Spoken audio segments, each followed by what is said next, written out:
pagi, selamat datang, selamat bertemu, selamat hari Minggu, selamat beribadah, dan sekarang kita selamat mendengar firman Tuhan. Salam sejahtera buat kita semua.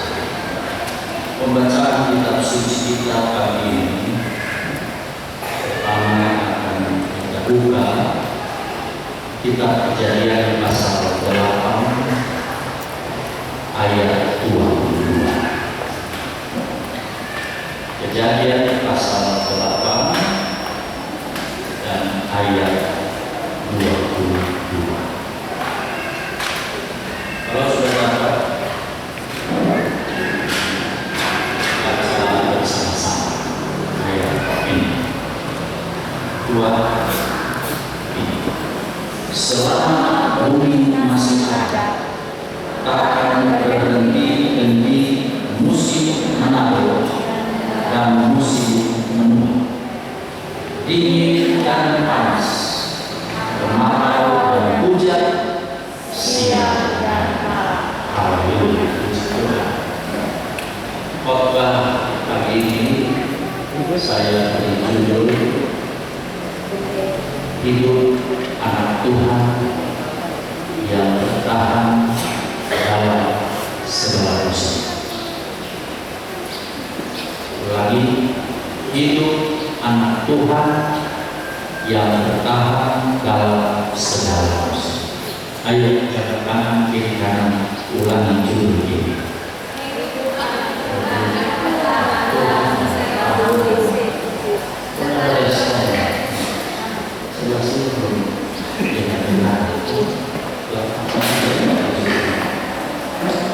Hidup anak Tuhan yang bertahan dalam segala musim.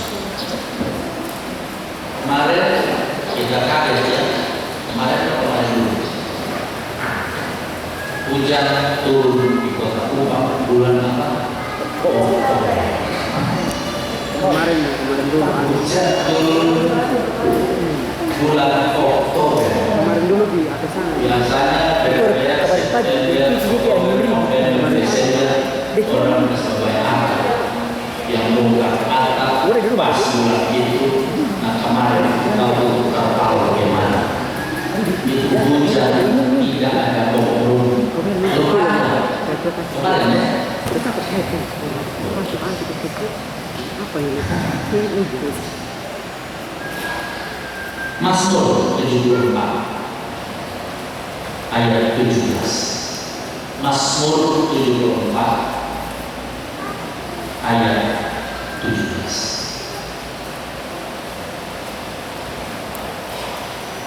Ditulis di situ, Engkaulah yang menetapkan segala batas bumi, musim kemarau dan musim hujan, Engkaulah yang membuat. Kita pakai ayat ini garis bawah, semua musim diciptakan oleh Tuhan. Jadi maka manusia yang ini tidak ada, tidak bisa, hanya Tuhan. Tuhan yang membuat semua musim. Hari-hari belakangan ini kita kenal dua istilah. El Nino, tulisnya bacanya El Nino, dan El Nina, bacanya El Nina. El Nino itu gelombang panas, badai panas, dan El Nino itu gelombang panas, El Nina itu gelombang dingin, hujan. Ini dua yang sedang melanda bumi. Usaha kita puji Tuhan, Indonesia termasuk wilayah yang paketnya berbeda. Mungkin kita Indonesia paketnya gempa gunung berapi, jadi letusan gunung berapi. Tapi seperti di Amerika, di Tiongkok, Vietnam, Indochina sampai di Filipina, itu selalu ada taifun, cyclone, angin topan, badai. Dan kalau badai datang seperti di Korea kemarin, itu air naik seperti tsunami. Jadi kalau kita lihat sekarang, kita bisa lihat, kalau kita lihat di televisi, itu berita-berita terbaru. Tadi pertanyaan, di pada ini, di musim ini, Kejadian 8:22, selama bumi masih ada, semua musim ini siap.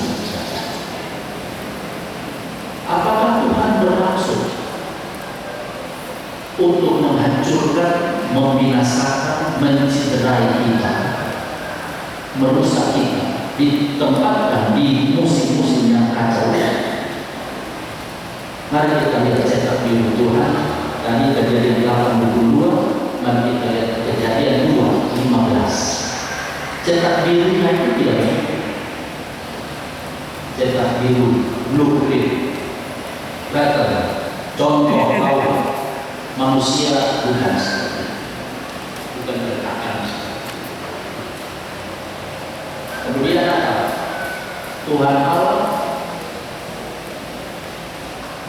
Tuhan Allah mengambil manusia itu dan menempatkannya dalam taman Eden untuk mengusahakan dan memelihara taman itu. Pada awalnya Tuhan menciptakan manusia diletakkan di taman Eden. Itu pasal 2, pasal 1, pasal 2. Pasal 3, manusia jatuh dalam dosa. Pasal 8, baru keluar ini musimnya seperti ini. Seharusnya sebelum pasal 8, ketika manusia terus berada di pasal 2, aman, nyaman, sentosa, tenang. Lalu bagaimana itu? Jangan takut. Kita harus selesaikan dulu fase tahap di mana kita ada di bumi ini. Langit dan bumi sudah terkontaminasi, sudah hancur, sudah di dalam hukuman sejak kejatuhan Adam dan Hawa. Bumi mengeluarkan orang dan duri. Perempuan akan sakit kalau melahirkan, laki-laki akan kesulitan menemukan nasibnya, pekerjaannya, usahanya, hasilnya. Itulah bumi. Tetapi Tuhan tidak mau. Kejadian 2 ayat 15 itu gagal tobat. Masih ingat 3 salib? Masih ingat 3 salib? Apa Yesus katakan kepada penjahat di silakan? Hari ini engkau bersama-sama dengan aku di dalam Firdaus. Kalau kita baca Wahyu 20 dari rumah, Wahyu 11, 20, 21, 22 itu taman Firdaus, surga yang kekal. Tuhan Yesus siapkan asal kita bersama-sama dengan Tuhan Yesus. Jadi pembenaran Kejadian pasal 2 ayat 15 hancur oleh Adam dan Hawa, oleh Yesus Kristus. Firdaus diberikan kembali. Beri tepuk tangan yang paling keras. Jadi kalau saudara lihat tangan saya ini dari Firdaus pertama, gagal, bumi harus bergejolak seperti ini. Tapi Tuhan siapkan Firdaus yang dahsyat menanti kita. Haleluya. Di dalam Yesus kita on the way dalam perjalanan menuju ke Firdaus. Tapi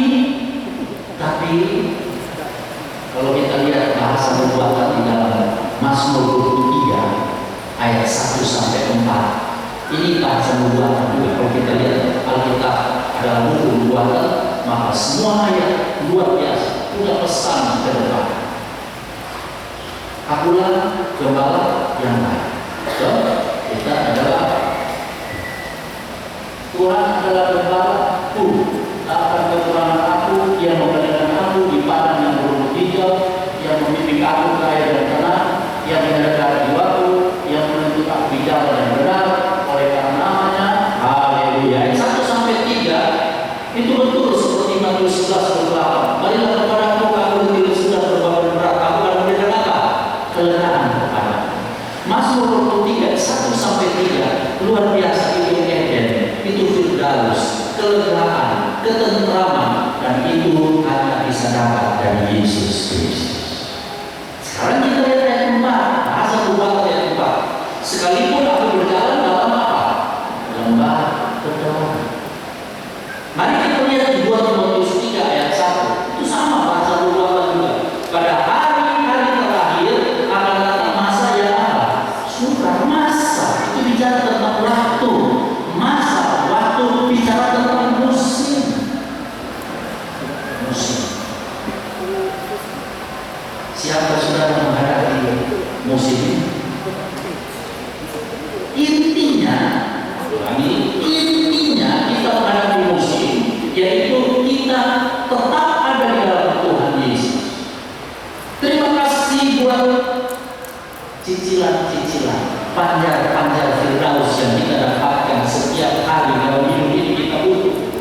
Di tengah-tengah kepekatan malam, ayat 4 Mazmur 23 tadi ayat yang keempat kita belum baca.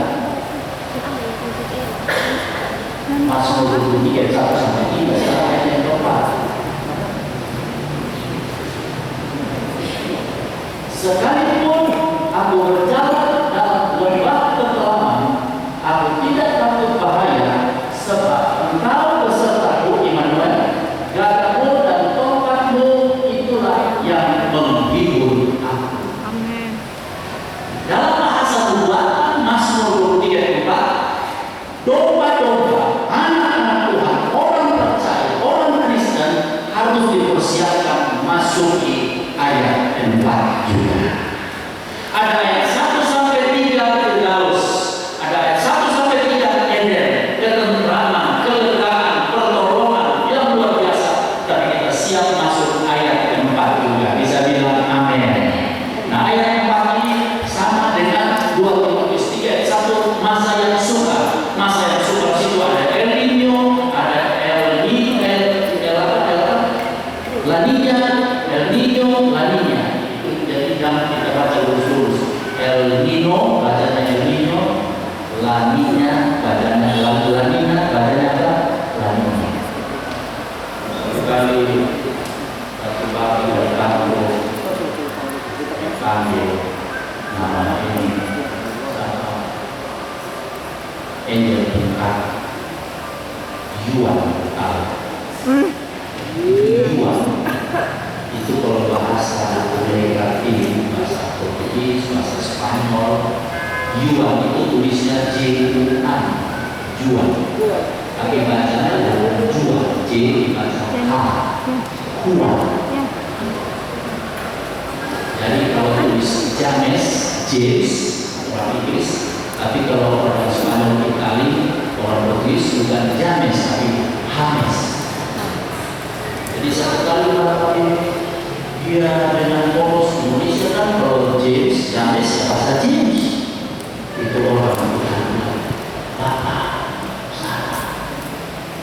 Kalau J itu bukan H, bukan J, harus baca H. Jadi James itu harus baca James apa? James. 1-0 dia rasa dulu saya saja. James itu bahasa nama beliau harus tahu bahasa aslinya sebutannya. Kemudian bapak yang tadi bilang, bapak jangan bilang James tapi James, jangan bilang Juan tapi Juan. Akhirnya dia tanya, bapak, kapan bapak pulang? Ya baik. Ya kalau saya pulang, kalau tidak pulang kuning atau Januari. Hah? Bulan apa itu? Itu James tadi. Kalau tidak kuning dan Januari.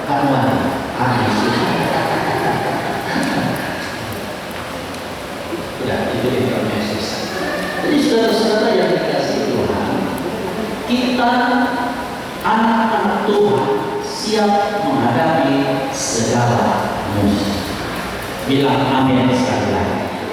Tadi digambarkan bahwa ada bahasa buatan, ada Eden, ada Firdaus. Kita ditempatkan di Taman Eden, tapi kemudian musnah. Di dalam Yesus pulihkan. Dalam Yesus ada harapan. Firdaus, Eden dipulihkan. Mazmur 23 1 sampai 3 luar biasa akan terjadi kembali dalam hidup kita. Anak kecil akan masukkan tangannya membuat itu nabi ke dalam lubang ular kebun tidak akan mengambil dia. Luar biasa. Anak domba akan bersandar di singa tidak akan luar biasa. Itulah suasana Firdaus. Bisa terjadi tidak? Kalau Tuhan lakukan, bisa tidak terjadi? Sekarang musim Tom and Jerry, tikus dan kucing selalu kucing-kucingan, selalu bermusuh, selalu berkelahi. Tapi akan datang masanya, haleluya, Tuhan pulihkan. Saudara percaya Tuhan sanggup berlaku? Di mana kita contoh kecil Tuhan pulihkan itu roh cara pertikaian ketika Nabi Nuh membangun bahtera. Saya tanya, di bahtera Firdaus kecil atau tidak? Yang tidak pernah bisa bersatu, yang tidak pernah bisa kumpul. Wow. Saya selalu bilang ini dengan semangat. Sebut saja waktu saatnya tiba, binatang-binatang itu harus kumpul. Lalu Nabi Nuh itu di dalam bedanya begitu. Dia tiup trompetnya, lalu 7 pasang binatang halal, binatang haram, mereka berbaris masuk ke dalam bahtera. Ya ampun, singa ini dikumpul semua karena mereka ini kan dipersiapkan untuk menemui lagi sesudah air bah surut. Itu singa yang dikumpul luar biasa, semua laki bini jangan betina lagi berbaris 7 pasang. Di depan sini ada domba juga yang dikumpul semua telak dan montok pun. Lalu kasih darah di muka sini. Bisa itu domba bisa senggol singa. Oh sana singa kan ampunan bismillah luar biasa.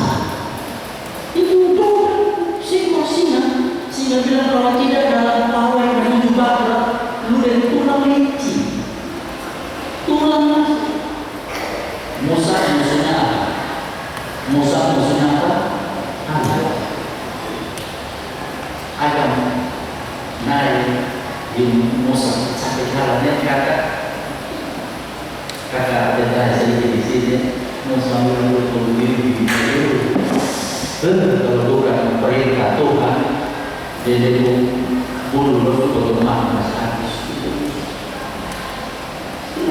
Foto Nabi.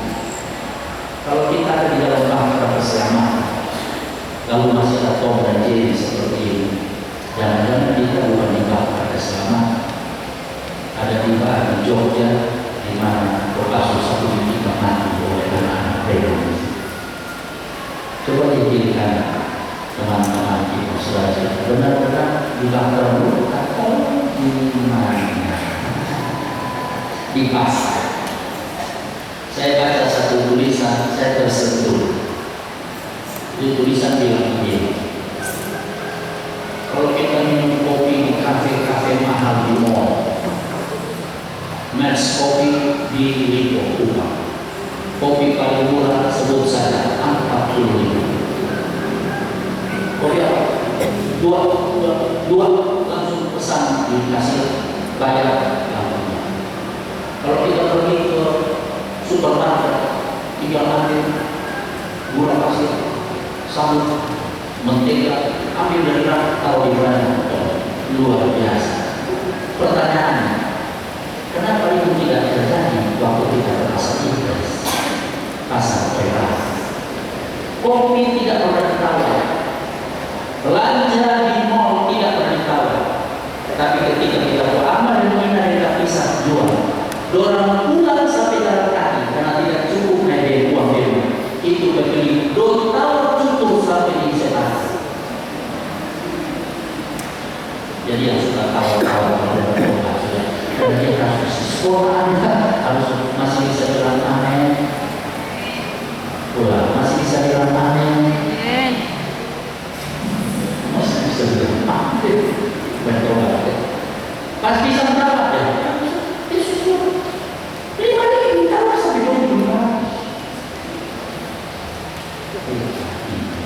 Kejahatan Indonesia luar biasa. Ada puji Tuhan. Nah, saudara-saudara yang dikasih Tuhan, Tuhan sudah memberi contoh.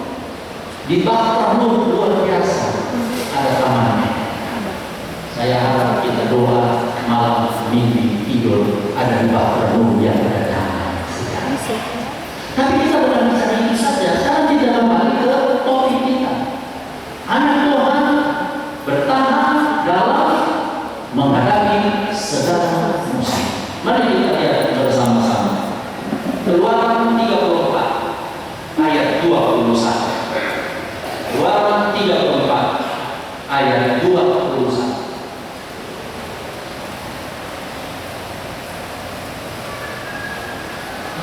Kita baca bersama-sama Keluaran 24 ayat 34 ayat 21 2 3. 6 harilah namanya engkau bekerja, tetapi pada hari yang ke-7 haruslah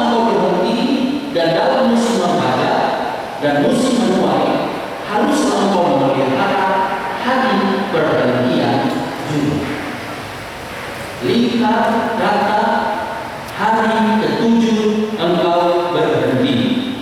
Lalu di kata yang terakhir ayat ini hari perhentian dunia. Dari sekolah minggu kita sudah ajar bukan? 6 hari Tuhan bekerja, hari keberapa Tuhan berhenti? Hari ketujuh. Itu yang berlaku di dunia sampai sekarang. Malah manusia negara maju, negara barat tambah 1 hari. Bukan cuma hari Minggu, dari hari Sabtu sudah itu. Jadi mereka ada 5 hari, 2 hari, 2 hari. Sabtu dan Minggu, 2 hari. Tapi saya sebut luar biasa kalau hari libur itu dipakai untuk hari perhentian. Apa itu? Hari beribadah. Di tengah-tengah hidup pikuk musim yang terus melanda dunia, panas, dingin, hujan, kering, siang, malam, di tengah-tengah perjalanan musim yang begitu heboh, La Nina, El Nino, tetap masa Keluaran 34 ayat 21 Tuhan katakan tidak boleh abaikan hari ketujuh, hari perhentian. Beri tepuk tangan yang paling keras.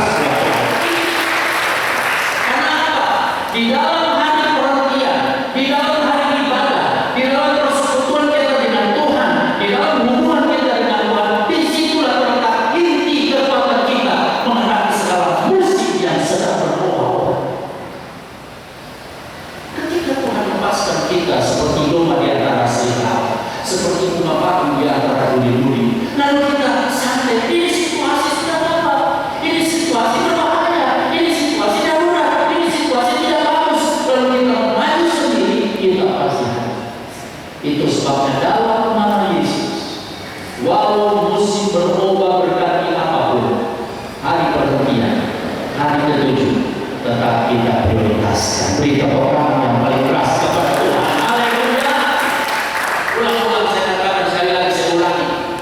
Dokter makin banyak, rumah sakit makin banyak, apotek makin banyak, apalagi obat-obat makin banyak, tapi dengan penyakit yang heboh-heboh juga akan muncul. Itu sebabnya menghadapi situasi musim seperti ini tidak ada pilihan lain, tetap dalam persekutuan dengan Tuhan. Bilang amin. Mari kita baca contohnya. Rut 1 ayat 22.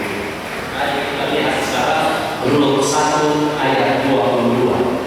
Bagaimana perjalanan gereja Tuhan. Rut dan Naomi, perempuan dalam Alkitab, adalah simbol gereja. Bagaimana menghadapi musim. Demikianlah Naomi pulang bersama-sama dengan Rut, perempuan Moab itu, menantunya yang turun pulang dari tanah Moab, dan sampailah mereka ke Bethlehem pada permulaan musim menuai jelang. Ini pelajaran. Naomi pulang dengan Rut.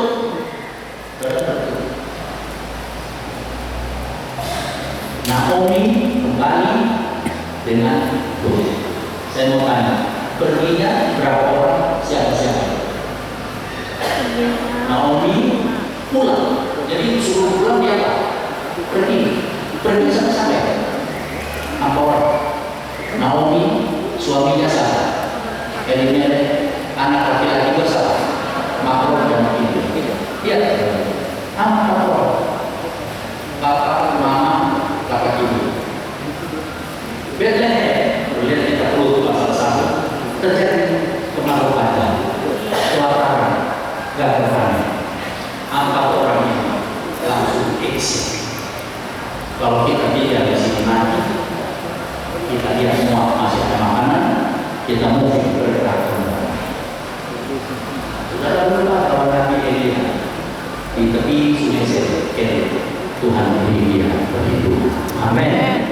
Roti dan apa? Nah,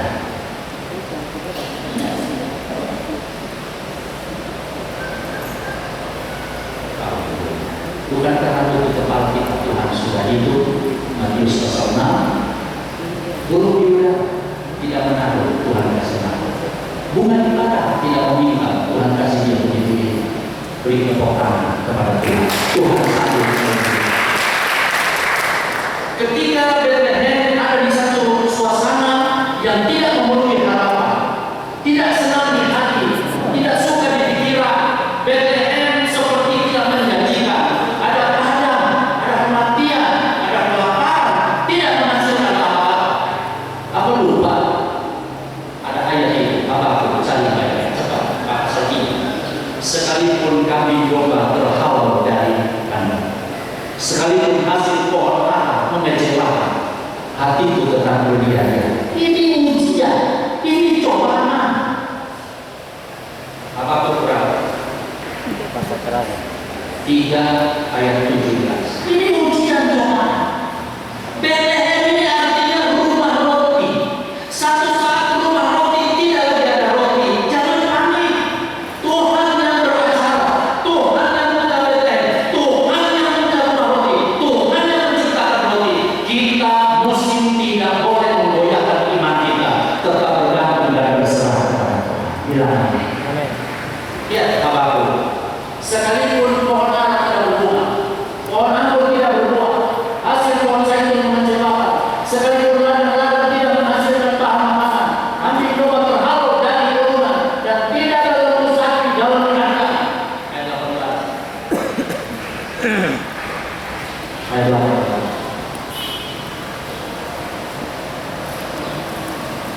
Namun aku akan bersorak-sorak di dalam Tuhan, beria-ria di dalam Allah yang menyelamatkan.